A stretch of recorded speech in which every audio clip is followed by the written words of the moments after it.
नमस्कार दोस्तों, target with PS Parihar channel में आपका स्वागत है। सुबह की इस वीडियो में ऐसी सूचनाएं होती हैं जो विभिन्न समाचार पत्रों पर छवि होती हैं और विद्यार्थियों के लिए आवश्यक होती हैं। तो आइए शुरू करते हैं और देख लेते हैं कि आज के समाचार पत्रों में ऐसी कौन कौन सी सूचनाएं हैं। तो वीडियो जल्दी से लाइक कर दें, शेयर कर दें। जिन छात्रों ने चैनल को सब्सक्राइब ना किया हो तो जल्दी से सब्सक्राइब कर लें ताकि आप लोगों को भी इसी तरीके की ऑथेंटिक अपडेट से मिलती रहे। आगे बढ़ने से पहले एक और जरूरी सूचना है कि अगर आप लोग उत्तर प्रदेश अधीनस्थ सेवा चयन आयोग यानी कि यूपी SSSC की पीईटी की तैयारी कर रहे हैं तो चक्षु प्रकाशन की अब पीईटी की भी किताब आ गई है। ये हर दुकान में मिल जाएगी आपको और ऑनलाइन भी मंगवा सकते हैं, जिसकी लिंक मैं डिस्क्रिप्शन बॉक्स में दे दूंगा। ये देखिए यहाँ पर पूरा सिलेबस भी दिया हुआ है कि कितना कितना क्वेश्चन किस किस विभाग से आना है और ये पूरा इंडेक्स यहाँ पर दिया है, जिसमें भारतीय इतिहास, भारतीय भूगोल, अर्थव्यवस्था, राष्ट्रीय आंदोलन, ये सब यहाँ पर दिया हुआ है। चलिए शुरू करते हैं आज की सूचनाओं को। जिस क्रम में आपको थंबनेल दिख रहा है उसी क्रम में आज सूचनाएं मिलेंगी आपको। सबसे पहली सूचना है उत्तर प्रदेश अधीनस्थ सेवा चयन आयोग 54 विभागों को भर्ती का इंतजार। ये देखिए लिखा है अधीनस्थ सेवा चयन आयोग जून 2014 से मार्च 2017 तक विज्ञापित 4387 पदों पर अब तक नहीं हो पाई भर्ती। तो बहुत सारी ऐसी भर्तियां हैं जो 2014 की हैं, 15 की हैं, 16 की हैं, वो भर्तियां अभी भी पूरी नहीं हो पाई हैं। कर्मचारियों की भारी कमी है विभागों में। यहां पर नीचे लिखा है कि शासन के 54 विभागों को अधीनस्थ चयन आयोग में 5 से 6 वर्ष पहले शुरू हुई भर्तियों को पूरा होने का इंतजार है। इन भर्तियों में आवेदन करने वाले तमाम युवाओं की उम्र बढ़ती जा रही है। इससे ऐसे युवा परेशान हैं। प्रदेश में जून 2014 से मार्च 2017 के बीच में 49 विज्ञापनों के तहत विभिन्न विभागों के 43,245 पदों के विज्ञापन निकाले गए थे। इसमें से 38,858 पदों पर ही चयन की प्रक्रिया पूरी हो पाई। इस तरह से 4,387 पदों पर भर्ती प्रक्रिया अब भी लंबित है। ये पद 54 विभागों से जुड़े हुए हैं। जानकारों का कहना है कि इन पदों पर चयन संबंधी कार्रवाई जांच, कोर्ट कचहरी व अन्य कई कारणों से विभिन्न स्तर पर लंबित है। इससे इन विभागों में कार्यरत कर्मचारियों पर काम का बोझ बढ़ता जा रहा है। वहीं तमाम युवाओं की भर्ती न्यूनतम उम्र होने की नौबत है। ऐसे में अभ्यर्थियों के लिए चयन से पहले ही बाहर होने का खतरा बढ़ता चला जा रहा है। विद्यार्थियों को यह भी डर है कि जो नई भर्तियां नहीं आ रही हैं यूपी SSSC से, कहीं ऐसा ना हो दरोगा भर्ती की तरह, जिस तरीके से दरोगा भर्ती के विद्यार्थी सालों से इंतजार करते रहे और जब विज्ञापन आया तो जुलाई 2021 से आयु मांगी गई। इसी तरीके से कहीं आने वाली भर्तियों में, चाहे वो लेखपाल की हो, वीडियो की हो, लोअर की हो, AGTA की नई भर्ती हो, इन भर्तियों से भी ये विद्यार्थी बाहर ना हो जाए। चूंकि 3 साल से लगभग यूपी SSSC से कोई भी नई भर्ती का जो विज्ञापन है वो नहीं आया है। चूंकि अभी तो पीईटी आएगा, पीईटी में एज नहीं मांगी जाएगी, लेकिन पीईटी के बाद में जब लेखपाल इत्यादि की जो अन्य विभागों की जो भर्तियां हैं वो आएंगी तो वो एज मांगेंगी। एज वो कब से काउंट करेंगे? जब से उन भर्तियों को विज्ञापन आएगा। इसलिए ये अभ्यर्थी जो बीच की है, ये अभ्यर्थी नई भर्तियों से बाहर हो सकते हैं जो बॉर्डर लाइन पर हैं। आप लोगों को फिर से बता दूं कि आप लोग जो है लाइक नहीं करते हैं, वीडियो को लाइक शेयर जरूर कर दिया करें। आज का टारगेट है कम से कम 3000 छात्रों को लाइक करना होगा। वीडियो तो देखते हैं 30,000, लेकिन लाइक्स होती हैं केवल 1500, 1600 या 2000। इसके बाद में अगली सूचना है सरकार करा रही फोटो सेशन, छात्र कर रहे प्रदर्शन। कल पूरे दिन सरकार की तरफ से बड़े बड़े दावे किए जाते रहे, सरकार जश्न मनाती रही, लेकिन विद्यार्थी कल रोड पर भी धरना प्रदर्शन करते रहे। जैसे इलाहाबाद छात्र संघ भवन में धरना प्रदर्शन होता रहा, उसके बाद में विद्यार्थियों ने ट्विटर अभियान किया। उसके बाद में भी सरकार की तरफ से कोई सकारात्मक बयान नहीं आया कि जो लंबित भर्तियां हैं उनका क्या होगा, जो रिक्त पद हैं उनका क्या होगा। सितंबर में तो सरकार ने कहा था कि 3 महीने के अंदर सभी विज्ञापन आ जाएंगे, 6 महीने के अंदर नियुक्ति पत्र दे दिया जाएगा, लेकिन अभी तक कुछ नहीं हुआ। उत्तर प्रदेश में शिक्षा मंत्री जी से एक ही मांग है, एक सूत्री मांग है कि हम सब टेट सीटेट 2 वर्षों से 2 बार पास कर चुके हैं और लगातार 2 वर्ष से बेरोजगार हैं। उनसे लगातार निवेदन कर रहे हैं। विधायक, मंत्री, सांसद सबको ज्ञापन दिया जा चुका है। शांतिपूर्ण धरना भी किया जा चुका है। शांतिपूर्ण वार्तालाप भी हम सब किए हैं, लेकिन उनका सीधा से कहना है कि अभी भर्ती दिया हूं, अभी इतना जल्दी नहीं दूंगा।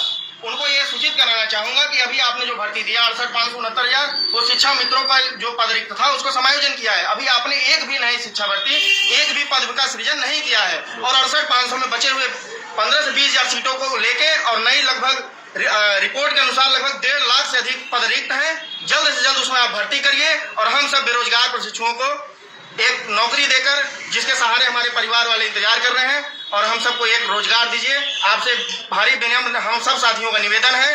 अन्यथा आप कहते हैं कि वेतन देना पड़ता है। सरकार आपसे बस एक ही निवेदन है, आप वेतन नहीं देंगे तो कैसे चलेगा। हम सब तो 2 लाख 3 लाख 4 लाख प्रशिक्षु हर साल निकल रहे हैं।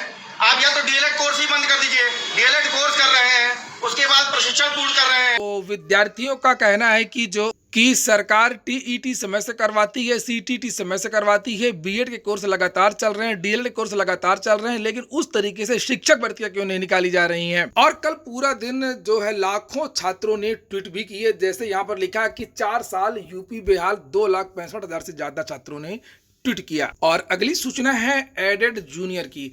एडेड जूनियर में प्रधानाचार्य के लिए बहुत कम आवेदन और एडेड जूनियर भर्ती परीक्षा तिथि पर अभी भी असमंजस है। यहाँ पर लिखा हुआ है कि 1894 पदों के लिए 3,34,000 आवेदन मिले। सहायता प्राप्त उच्च प्राथमिक विद्यालयों में सहायक अध्यापक और प्रधानाध्यापकों के 1894 पदों पर भर्ती के लिए 3,34,000 से अधिक आवेदन मिले हैं। सहायक अध्यापक और प्रधानाध्यापक भर्ती परीक्षा 18 अप्रैल को होगी। परीक्षा नियामक अनिल भूषण चतुर्वेदी ने बताया कि 1,504 अध्यापक पदों के 3,13,000 और 390 प्रधानाध्यापकों के लिए केवल 21,000 आवेदन प्राप्त हुए हैं। तो जो प्रधानाध्यापक के लिए हैं वो केवल 21,000 आवेदन जो प्राप्त हुए हैं। 18 अप्रैल को सुबह 10 बजे से दोपहर 12:30 बजे तक सहायक अध्यापक भर्ती के लिए लिखित परीक्षा होगी। वहीं पर प्रधानाचार्य भर्ती के लिए पहली पाली में 10 से 12:30 और दूसरी पाली में 2 से 3 बजे तक परीक्षा होगी। वहीं पर चुनाव की अधिसूचना की वजह से जो परीक्षा की तारीख है उसको लेकर के असमंजस की भी सूचना है। लिखा है एडेड जूनियर हाई स्कूल शिक्षक भर्ती की परीक्षा तारीख को लेकर के असमंजस बरकरार। एडेड जूनियर हाई स्कूल शिक्षक भर्ती की लिखित परीक्षा वैसे तो 18 अप्रैल को होना प्रस्तावित है। पंचायत चुनाव की अधिसूचना जारी होने से तय समय पर परीक्षा हो सकेगी, इसको लेकर के संशय गहरा गया है। लिखा है कि जिलों में उन दिनों पूरा सरकारी अमला चुनावों में व्यस्त रहेगा। हालांकि इस संबंध में अधिकृत निर्देश पंचायत चुनाव की अधिसूचना के बाद ही जारी हो सकेगा। परीक्षा संस्था का कहना है कि वे शासन की ओर से जारी निर्देशों का अमल कर रहे हैं, तो उसी को लेकर के ये चर्चाएं हैं कि कैसे चुनाव एक साथ जो चुनाव में तैयारियां हैं वो भी एक साथ होंगी और कैसे ये परीक्षा हो पाएगी। वही रोजगार को लेकर के थाली और ताली वाला प्रदर्शन भी हुआ प्रयागराज में, यहाँ पर देख सकते हैं, उसको लेकर की भी सूचना है। प्रदेश सरकार के 4 वर्ष पूरा होने पर छात्रों ने गुरुवार को हल्ला बोल अभियान के तहत छात्र संघ भवन पर ताली थाली बजा करके विरोध प्रदर्शन किया। संयुक्त बेरोजगार संघर्ष समिति के बैनर तले जुटे छात्रों ने जिलाधिकारी कार्यालय पर ज्ञापन भी सौंपा। अगली सूचना है, अब 2-4 सूचनाएं हैं असिस्टेंट प्रोफेसर भर्ती की। सबसे बड़ी जो सूचना है वो भ्रष्टाचार को लेकर की है। लिखा है पति आयोग का सदस्य है और पत्नी प्राचार्य पद की अभ्यर्थी है। उसी आयोग में बात हो रही है उत्तर प्रदेश के उच्चतर शिक्षा सेवा आयोग की, और एक एमएलसी ने भी बहुत गंभीर आरोप लगाए हैं इस आयोग पर। नीचे लिखा है कि उत्तर प्रदेश उच्चतर शिक्षा सेवा आयोग की प्राचार्य पद की भर्ती विवादों में घिर चुकी है। विज्ञापन संख्या 49 के तहत निकली इस भर्ती में विश्वविद्यालय अनुदान आयोग के नियम व निर्देशों की अनदेखी का आरोप लगा है। यही नहीं, आयोग के एक सदस्य की पत्नी के प्रधानाचार्य पद में अभ्यर्थी होने की बात भी कही जा रही है। आगरा खंड शिक्षक क्षेत्र से विधान परिषद सदस्य डॉक्टर आकाश अग्रवाल ने यह आरोप लगाते हुए उच्च शिक्षा विभाग के मंत्री व deputy CM doctor Dinesh Sharma को पत्र लिखकर मामले की जांच और उचित कार्रवाई कराने की मांग की है। उच्चतर शिक्षा सेवा आयोग ने प्राचार्य की 290 पद की भर्ती निकाली है। साक्षात्कार के लिए 610 अभ्यर्थी सफल हुए हैं। एमएलसी आकाश का आरोप है कि प्राचार्य पद के अभ्यर्थियों को मनमाने तरीके से अनर्ह घोषित किया गया, यानी कि अयोग्य घोषित किया गया है, और विश्वविद्यालय अनुदान आयोग द्वारा प्राचार्य पद के लिए उच्च शिक्षण संस्थानों में 15 वर्ष का अनुभव आवश्यक किया गया है, लेकिन आयोग ने ऐसे अनुभव वाले अभ्यर्थियों को अयोग्य कर दिया है। लिखित परीक्षा में कोई कट ऑफ घोषित नहीं किया गया है। बिना कट ऑफ निर्धारित किए प्रमाण पत्रों का सत्यापन व साक्षात्कार करना कानून के विरुद्ध है, और उन्होंने आरोप लगाया कि आयोग के एक सदस्य की पत्नी ने प्राचार्य पद के लिए आवेदन किया है। उनके प्रमाण पत्रों का सत्यापन 15 मार्च को किया गया है। उस दौरान सदस्य भी मौजूद थे, जबकि नियमानुसार उन्हें ऐसी प्रक्रिया में भाग नहीं लेना चाहिए। वहीं आयोग की सचिव डॉक्टर वंदना त्रिपाठी ने सारे आरोपों को निराधार बताते हुए कहा कि सारी प्रक्रिया नियमानुसार पूरी की गई है। आयोग इस मामले में उचित समय पर जवाब देगा।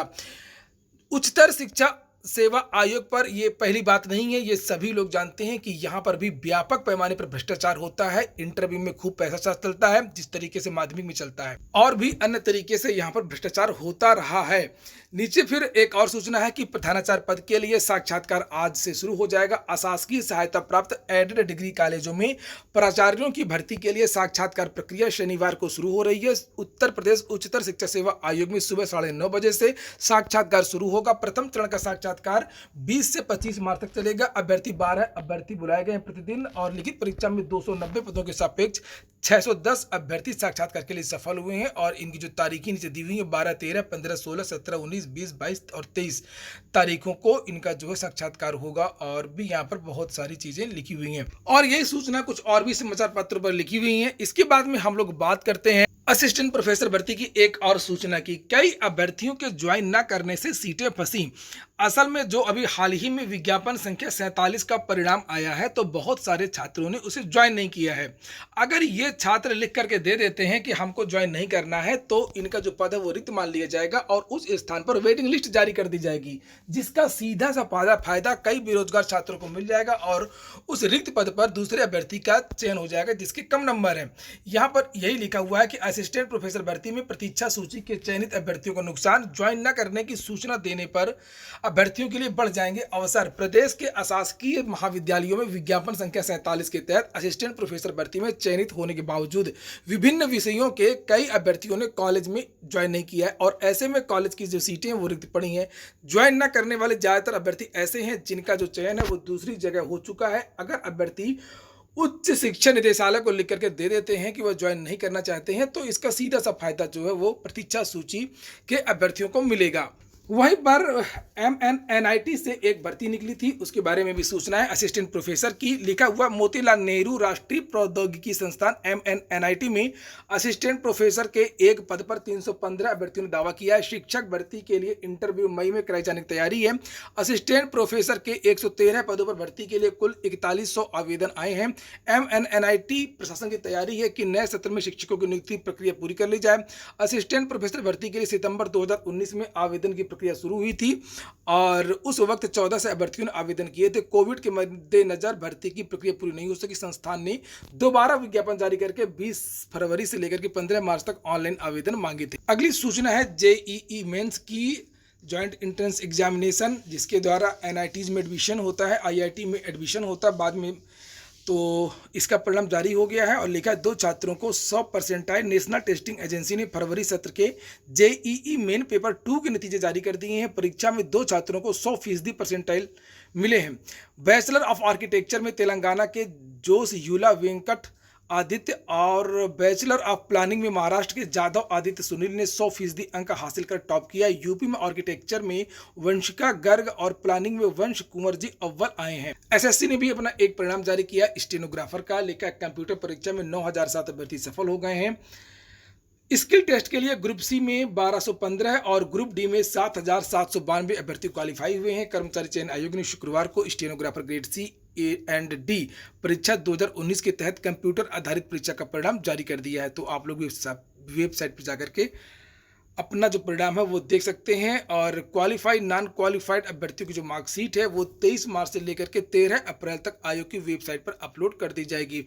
परीक्षा की अंतिम कुंजी जो है आयोग की जो वेबसाइट है वहाँ पर 25 मार्च से लेकर के 25 अप्रैल के बीच में अपलोड कर दी जाएगी। परिषदीय स्कूलों में जो वार्षिक परीक्षाएं होती हैं वो 25 और 26 को होंगी। लेकर बेसिक शिक्षा परिषद की ओर से संचालित स्कूलों में शैक्षिक सत्र 2020-21 की वार्षिक परीक्षा 25 और 26 मार्च को होगी। परीक्षा का रिजल्ट 31 मार्च को स्कूलों में विद्यालय प्रबंध समिति की बैठक में घोषित किया जाएगा। लखनऊ विश्वविद्यालय PG के आवेदन शुरू हो गए हैं और 30 अप्रैल तक अभ्यर्थी आवेदन कर सकते हैं। यूपी JEE में शामिल हुआ MMTU Madan Mohan Malviya technical university Gorakhpur अब जो है वो यूपी JEE में शामिल हो गया है, जो उत्तर प्रदेश के इंजीनियरिंग संस्थान होते हैं और उसकी एक संयुक्त परीक्षा होती है। Uttar Pradesh joint entrance engineering exam जो होता है उसमें अब MMTU भी शामिल हो गया है। लिखा नेशनल टेस्टिंग एजेंसी की ओर से doctor APJ Abdul Kalam technical university AKTU से जुड़े संबंध संस्थानों के लिए प्रस्तावित प्रवेश प्रक्रिया यूपी JEE में मदन मोहन मालवीय टेक्निकल यूनिवर्सिटी गोरखपुर भी शामिल हो गया है। हाल ही में स्थिति स्पष्ट होने के बाद में AKTU और MMTU के कोर्सों की योग्यता की मैपिंग करने में काफ़ी समय लगा और इसी वजह से 18 मार्च से शुरू होने वाली प्रवेश प्रक्रिया प्रभावित हुई। अब इसे स्पष्ट करके जल्द आवेदन शुरू करने की कवायद चल रही है। अब कुछ अन्य सूचनाएं हैं जैसे कोरोना को लेकर के है। देश में 40,000 38,000 नए मरीज एक साल में, एक दिन का सबसे बड़ा रिकॉर्ड है। कोरोना का जो संक्रमण है वो बढ़ता ही जा रहा है फिर से, और स्थिति भयावह हो चुकी है कई राज्यों में। लिखा है महाराष्ट्र, पंजाब व गुजरात में बड़ी शक्ति, कोरोना के मामलों में लगातार 90 दिन भी बढ़ोतरी। 81% जो नए मरीज हैं महाराष्ट्र, कर्नाटक, पंजाब, गुजरात और छत्तीसगढ़ में। और उत्तर प्रदेश की बात करें तो प्रदेश में 393 नए मरीज और 4 की मौत भी हो गई 24 घंटे के अंदर। देश में बीते 24 घंटे में कोरोना वायरस के करीब 40,000 नए मामले सामने आए हैं, जो इस साल अब तक एक दिन में सर्वाधिक मामले हैं। संक्रमण के मामलों में लगातार 90 दिन वृद्धि हुई है, और वहीं बीते 7 दिनों में कोरोना के मामलों में 39% की बढ़ोतरी हुई है। इस बीच महाराष्ट्र, पंजाब, मध्य प्रदेश और गुजरात में सख्ती बढ़ा दी गई है। मुंबई में शुक्रवार को रिकॉर्ड 3062 केस मिले हैं। स्वास्थ्य मंत्रालय के मुताबिक तो वही बात यहाँ पर लिखी है, इसलिए आप सभी को भी अलर्ट रहना होगा। जब तक कोरोना की वैक्सीन की 2 डोज जो है सभी को ना लग जाए, तब तक पूरी सावधानी बरतें। 2 गज की दूरी, मास्क है जरूरी, मास्क भी लगा करके निकलें। कुछ सूचनाएं जो निकली हुई भर्तियां हैं उनके बारे में भी है, जैसे कि उत्तर प्रदेश राज्य विद्युत उत्पादन निगम लिमिटेड से भर्ती आई है ट्रेनी अवर अभियंता की। यहाँ पर लिखा है कि अवर अभियंता प्रशिक्षु विद्युत एवं यांत्रिक कंप्यूटर कंट्रोल और इंस्ट्रूमेंटेशन विधा से संबंधित उम्मीदवारों के लिए 196 पदों पर भर्ती है। पद का विवरण सभी पद समूह ग सीधी भर्ती के लिए है, और वेबसाइट देख लीजिए uprvunl.org। यहाँ पर जाकर के आप लोग सीधे आवेदन कर सकते हैं। और अभी जो है 1 या 2 दिन में बहुत जल्द जो पूरा विस्तृत जो नोटिफिकेशन है वो आ जाएगा। अभी विस्तृत नोटिफिकेशन नहीं आया है। यहाँ पर लिखा है कि जो भी चीज़ें हैं, ये लिखा है कि उक्त पद से संबंधित निर्धारित शैक्षिक योग्यताएं, आयु सीमा, चयन प्रक्रिया, मापदंड, आवेदन शुल्क, आवेदन पत्र को ऑनलाइन पूर्ण करने की जो अंतिम तारीख सहित संपूर्ण विवरण के लिए कृपया आधिकारिक वेबसाइट पर जाएं। और शिक्षिका सहित कई पदों पर एक और भर्ती आई है। लिखा कार्यालय जिला बेसिक शिक्षा अधिकारी सोनभद्र से ये भर्ती निकली है। पदों का जो विवरण है, पूर्णकालिका और अंशकालिका शिक्षिका के पद निकले हैं, लेखाकार के निकले हैं, रसोइया के निकले हैं, सहायक रसोइया के निकले। पदों की संख्या जो है वो 46 है।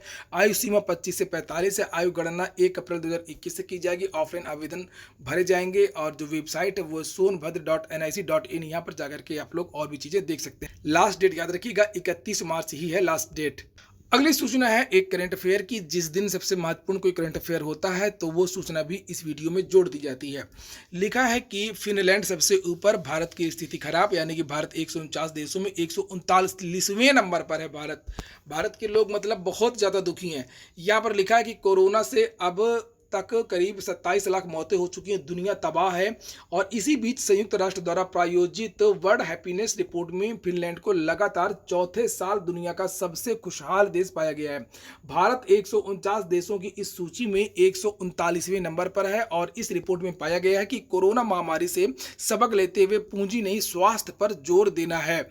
वहीं पर चीन का स्थान भी हमसे अच्छा है। लिखा चीन खुश देशों में 20वें नंबर पर। रिपोर्ट के अनुसार Burundi, Yemen, Tanzania, Haiti, Malawi, Lesotho, Botswana, Rwanda, Zimbabwe और अफगानिस्तान भारत से कम खुशहाल देश हैं। इसी तरह पड़ोसी मुल्क चीन पिछले साल इस सूची में 94वें स्थान पर था, जो अब उछल करके 19वें स्थान पर आ गया है। नेपाल 87वें, बांग्लादेश 101, पाकिस्तान 105, म्यांमार 126, श्रीलंका 129वें स्थान पर है, और भारत का स्थान 139वां है। वहीं पर यह प्रश्न अगर पूछा जाए कि मानव आबादी के 2700 साल पुराने अवशेष उत्तर प्रदेश के किस स्थान पर मिले हैं, तो उसके बारे में उत्तर यहाँ पर लिखा हुआ है कि दिल्ली विश्वविद्यालय के एंथ्रोपोलॉजी विभाग ने उत्तर प्रदेश स्थित सुल्तानपुर के उमरा गांव के पास मानव आबादी के अवशेषों की खोज की है। और इस जगह पर 2700 बरस पहले, यानी कि 6वीं शताब्दी BC के ऐसे अवशेष मिले हैं, जिससे पता चलता है कि यह स्थान प्राचीन समय में इलाहाबाद जाने के लिए ट्रेड रूट रहा होगा। विभाग की टीम को यहाँ विभिन्न तरह के मिट्टी के बर्तन, जानवरों की हड्डियां व टेराकोटा इमेज मिली है। विभाग इसे एक बड़ी उपलब्धि मान रहा है। लखनऊ बलिया हाईवे प्रोजेक्ट की खुदाई का काम जारी होने के कारण अब विभाग की चिंता है कि खुदाई को रोका जाए, तभी शोध को आगे बढ़ाया जा सकेगा। एंथ्रोपोलॉजी विभाग के प्रोफेसर मनोज कुमार सिंह ने बताया कि 2 मार्च को उन्हें लखनऊ के एक छात्र कार्तिक मणि त्रिपाठी ने एक मेल किया था, जिसमें उसने लिखा था कि सुल्तानपुर जिला स्थित वल्दी राय ब्लॉक के उमरा गांव में कुछ कलाकृतियां मिली हैं। और उसके बाद से ये जांच हुई, और उसके जांच में ये बहुत सारी चीज़ें वहां देखने को मिली। और जो वैज्ञानिक हैं उनको ये भी मानना है कि अभी यहाँ पर और भी बहुत सारी चीज़ें बड़े पैमाने पर मिल सकती हैं। और लिखा है कि प्रोफेसर मनोज ने कहा है कि साइट को नुकसान ना हो इसके लिए पुरातत्व विभाग को पत्र भी लिख दिया गया है जिससे इसको संरक्षित किया जा सके। तो ठीक है दोस्तों, ये हो गया आज का वीडियो अगर आपको अच्छा लगा हो तो लाइक अवश्य कर दिया करें। जिन छात्रों ने चैनल को सब्सक्राइब न किया हो तो जल्दी से सब्सक्राइब कर लें। पूरा वीडियो सुनने के लिए बहुत बहुत धन्यवाद।